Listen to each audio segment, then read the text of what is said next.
আমাদের নেত্রকোনা হিন্দুদের সবচেয়ে বড় যিনি গুরু উনি হলেন কুশেরানী গুসাই। উনি আমার মা, বৈষ্ণব সন্ন্যাসী মা। উনি ছিলেন নিরামিষ বুঝি, 80 বছরের বৃদ্ধা মা, 80টা বছর নিরামিষ বুঝি ছিলেন। আমার সেই মায়ের সাথে আমি ডিবেট করেছি 12 বছর ডিবেট করতে করতে করতে করতে এক পর্যায়ে আমার মা বুঝতে পেরেছে হিন্দু ধর্ম মিথ্যা, ইসলাম ধর্ম সত্য। এই হাতে হাত রেখে আমার দুঃখিনী বৃদ্ধা মা কালেমা করে মুসলমান হয়ে গিয়েছে। জোরে বলেন আলহামদুলিল্লাহ। আপনারা খুশি না বেজার? দাদারা খুশি না, দিদিরা খুশি না, তাদের খুব মন খারাপ। আমাকে আজকে হুমকি দেওয়া হয়েছে। এর মধ্যে আমি জানি আমি আসার কারণে হিন্দু ভাইদের মন খারাপ। এক তো আমি আসছি এটার কারণে মন খারাপ, দ্বিতীয়ত আমার এলাকার মন্দিরের সেক্রেটারি সাহেব নিয়ে আসছে। সেক্রেটারি সাহেব কোথায়? জোরে বলেন আল্লাহু আকবার। ওনার নাম ছিল কণা বাবু, হিন্দুদের মন্দিরের সেক্রেটারি। বর্তমান নাম ইলিয়াস বিল্লাহ নোমানী। আপনারা খুশি না বেজার? সাথে নিয়ে আসছি মন্দিরের সভাপতি সাহেব, একটু দাঁড়ান না। আল্লাহু আকবার।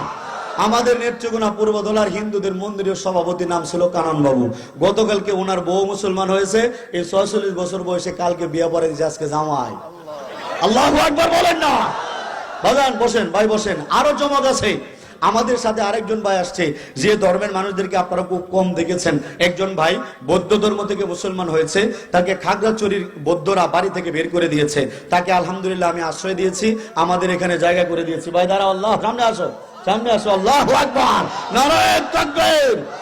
তার নাম ছিল রতন চাকমা, বর্তমানে আব্দুর রহমান নাহিদ। আপনারা খুশি না বেজার?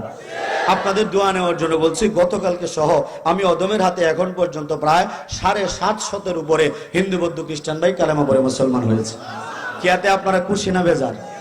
কিন্তু দাদারা খুশি না, দিদিরা খুশি না, মাসিমা খুশি না, ঠাকুরমা খুশি না, নরেন্দ্র মোদীরা খুশি না। তাদের খুব মন খারাপ। কথা বলেন ঠিক কিনা?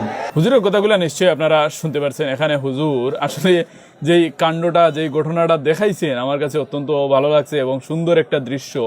তো নিশ্চয়ই আপনাদের কাছেও ভিডিওটা ভালো লাগবে যে হুজুর নিজের মাকে মুসলমান করতে পারছেন। 12 বছর হুজুর নিজের মার সাথে ডিবেট করছেন। মানে উনি হিন্দু ধর্মের ছিলেন, একদম মানে পুরা হিন্দু ধর্মের সন্ন্যাসী।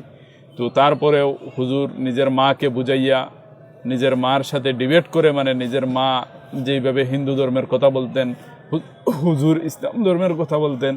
তো এখানে শেষ পর্যন্ত হুজুর নিজের মাকে বুঝাইতে পারছেন যে ইসলাম ধর্মই সত্য। এটা হুজুর নিজের মাকে বুঝাইছেন। তারপরে হুজুর নিজের মাকে নিজ হাতেই মুসলমান করেছেন এবং 750 উপরে হুজুর মুসলমান করেছেন। এই কথাটা হুজুর তুলে ধরছেন। মন্দিরের আরও যারা মানে সম্পাদক বা সাধারণ সম্পাদক ছিল ওনাদেরকেও হুজুর মুসলমান করছেন। এইভাবে হুজুর দেখাইছেন আপনাদের কাছে। নিশ্চয়ই ভিডিওটা দেখতে পারছেন। তো এই ভিডিওটা দেখার পর আপনারা কি বলবেন কমেন্টের মধ্যে জানাবেন, বা এই ভিডিওতে যেগুলা দৃশ্য দেখানো হয়েছে এই দৃশ্যটা নিশ্চয়ই আপনাদের কাছে ভালো লাগবে আমার মনে হয়। তো যদি ভালো লাগে লাইক করে শেয়ার করবেন এবং কমেন্টের মধ্যে জানাবেন যে হুজুর যেইভাবে মুসলমান করছেন এই বিষয়টা নিয়ে আপনি কি বলতে চান।